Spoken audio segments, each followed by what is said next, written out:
Hey gang, it's Bryan from FXBilliards. Today we're going to look at Albin Ouschan, World Champion 9-ball player.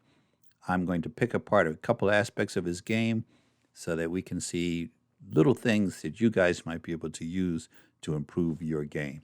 The first thing I want you to notice is the amount of attention that is going into this lag. Both him and Shane are intent on winning this lag, and I can guarantee you that both of these guys have practiced their lags hundreds and hundreds of times. Now take a look at Albin's break. We're going to look at a couple of them and a couple of things that you're going to notice if you pay close attention. Number one, he doesn't try to kill the balls. He does put a little bit of forward momentum into the shot. You can see his cue is flexing as he follows through and keeps his cue down on the table. And also, this is a shot with low left hand English, guys. Somebody hit me in the comments once and said, why do you want a low deflection break cue? That's why you want a low deflection break cue, because high-end players are very often breaking with English. Next, we're going to look at a couple safeties and a couple responses to safeties. Here, Shane plays a brilliant safety. I want you to see, once again, what he actually does here. He plays the 2-ball into the 9-ball to hold up the 2-ball. So the 9 ends up going down the other end of the table, but he's using the 9 to freeze the 2. That is definitely an advanced player type shot. He didn't have a lot of options, but separating that cue ball and the 2-ball became a lot easier once he used that 9 to freeze the 2 on the rail. Now, Albin took a very long time. I edited out all the time it took him to come up with this shot here, which is also brilliant. He's going to play the 2 off of 2 rails to get behind those 3 balls at the other end of the table.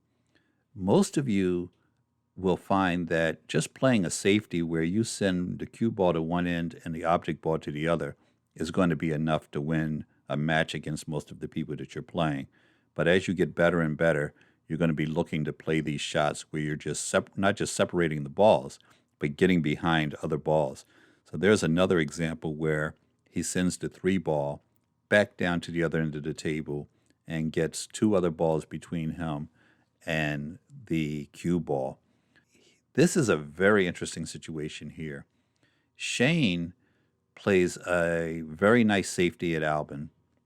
I want you to see what happens here. He plays the 1.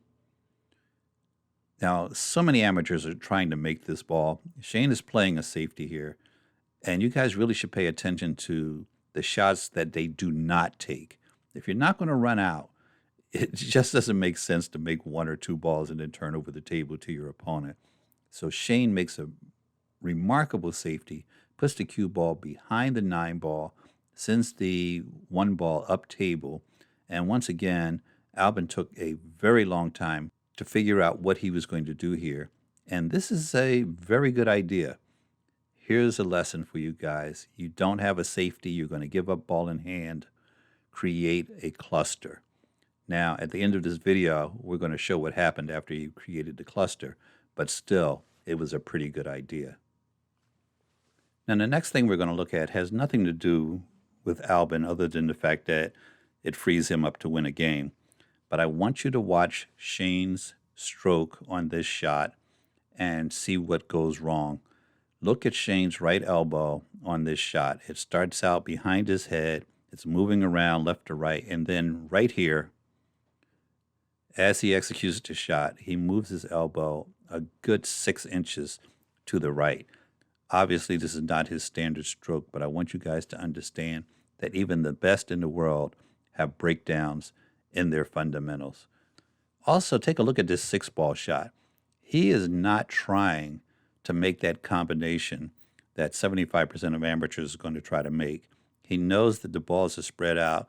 It's a lot easier to run those 4 balls than to make that combination. Which brings us to another situation where Albin plays a nice safety and Shane has to shoot a jump shot. The problem with the jump shot is, guys, most of the time you're doing good just to hit the ball, and now you're turned over the table to a guy that runs racks for a living. So let's walk through this rack with Albin and go play by play on what he does here. So he plays that one ball. There was barely a little bit of high right English on that shot to get around the table for the 2-ball. And I want you to pay attention to how much time he takes between shots.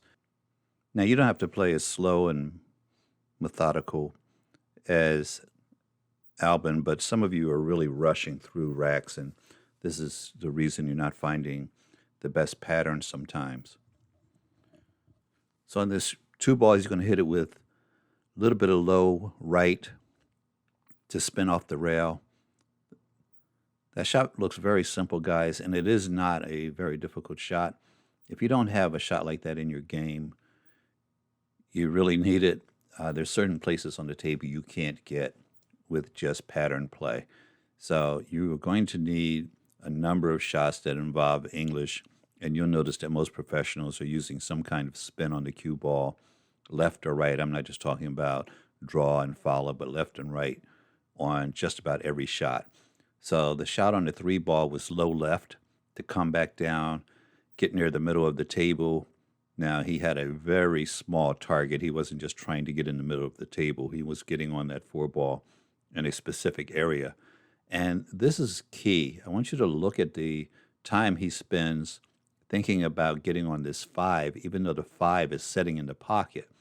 The reason he took his time on that is because now he has to get on the 6. And where getting on the 6 is not difficult at all, he needs to get to a specific spot on the 6.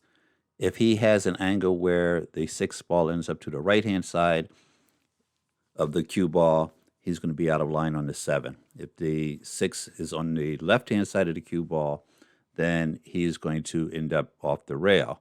So here he's trying to get almost straight on the 6.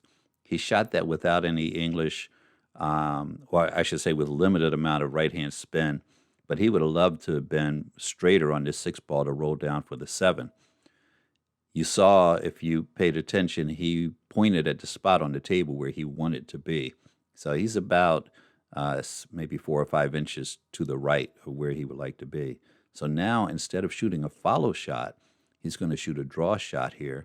So he plays this 6 with low come out to get on this 7 in the corner pocket. Now, I can tell you that scores and scores, thousands, millions of amateur players would have shot that follow shot, even though it would have led them to the cue ball that was sitting between the 7 and the 8 in a really funky position. It's just very important to not just go ahead and shoot your first plan because that was your plan, but you have to be able to call an audible, and that's exactly what he did there. He would have loved to shoot 3 follow shots, end up on that 9-ball straight in after the 8, just like he's doing here, but he could not play a follow shot and get from that 6 to that 7 in the manner that he did. So he's going to wrap it up with a very simple shot on the 9-ball here. I want to show you guys just a little thing here. So he's going to shoot this 1-ball. Now, the shot is not necessarily what we're looking at. I want you to see what he does here about the chalk. Shane has left his chalk on the table. Albin calls the referee, hey, somebody come and get this chalk off the table. You know, there's a lesson there, guys. I played somewhere, I forget exactly where I was, and there were about 6 pieces of chalk on the table. Guys, you only need 1 piece for you, 1 for your opponent, and I know a lot of you play with the chalk attached to you, but don't leave chalk laying all over the table. You may not realize it, but you guys that are shooting towards the chalk are giving yourself an obstacle that you really don't need on the table. So guys, we're going to close out by watching Shane run this rack here. If you remember earlier in the video, Albin played a safety where he didn't have a way to hit the ball because Shane had D'd him up, and he didn't have a way to hit the ball that he needed to target. So he clustered up the 9-ball with the 3-ball, and it didn't quite work out. And Shane ended up with this run out here. But 90% of players that you guys are going to face are not going to run that rack.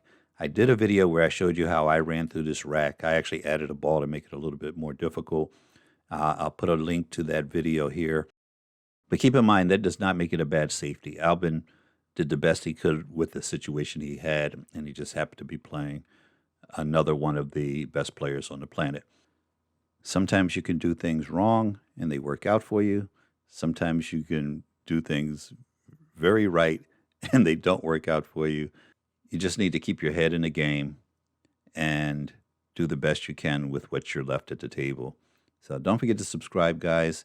Hit us in the comments. Give us a thumbs up. All that good stuff. Have a great day, and thanks for watching.